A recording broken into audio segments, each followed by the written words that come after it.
The federal government, through the Presidential Steering Committee for COVID-19, has announced phase 4 restrictions to curb the spread of COVID-19 across the nation.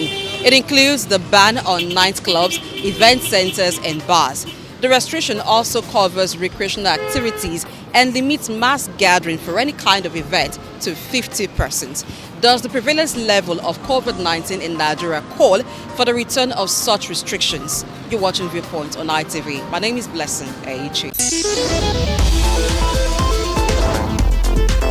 I think this is a trick from the pit of hell, because I see no reason why government should start bringing it back again. The government of Nigeria should not copy the Western world, because if they are restricting people, what do you expect people to eat? There is hunger in Nigeria. If they are restricting people in the Western world, the government, they provide for their citizens, but how many citizens are they providing for in Nigeria? So I don't think there's any sense in it. The government should please do something. This is not time to start restricting people.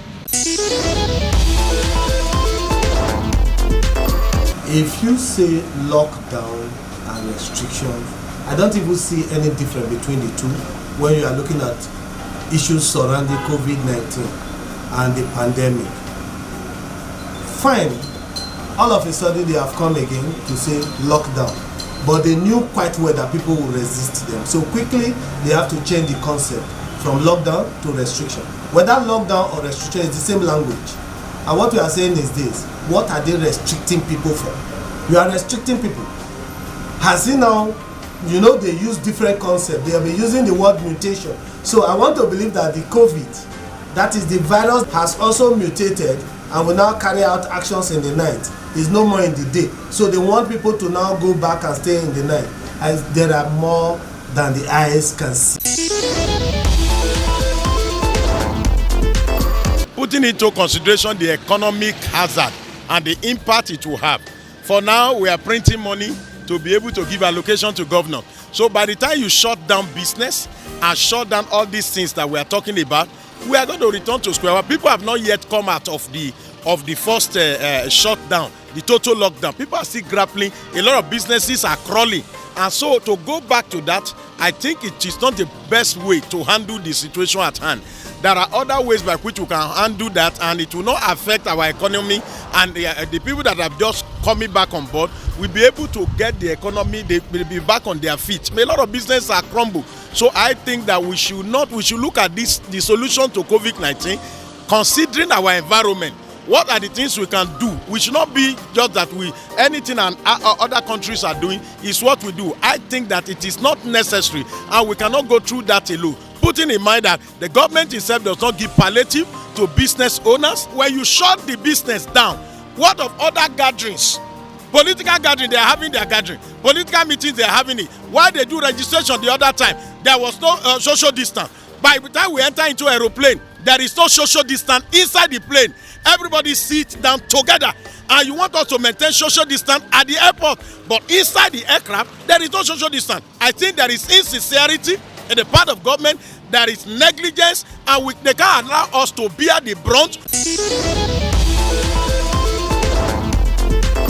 Shut down, we want to bring hunger more. We have our business, we cannot do it. So we have to beg the government to free everything for us. I think the federal government was trying to do what it needed to do to safeguard our people, and learning from the Indian experience, in fact that having contained it to an extent, people began to lose guard. They began to engage in social, religious activities without observing the regular MPI measures. The standard MPI measures are very, very important in our ability to contain any infectious disease. And they look so simple, but they are very effective. Things like putting on your face masks, hand hygiene practices, observing physical distancing measures, avoiding close contact, close spaces, and crowded places. They sound very, very simple and basic, but to a large extent, when this is caution is thrown to the wind, it could be have grave implications in the area of public health and safety.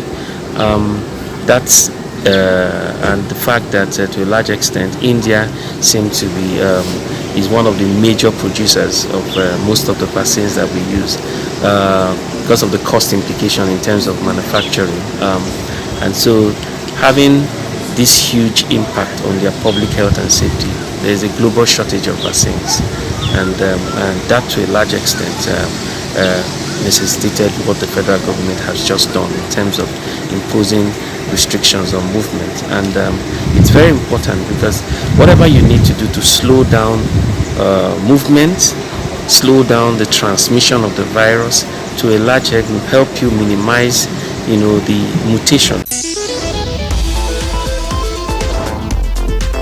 Though many disagree with the return of restrictions to curb the spread of COVID-19 as announced by the Presidential Steering Committee for COVID-19, their rivals suggested other COVID-19 preventive measures that do not come with harsh economic consequences. I'm Blessing Aiche.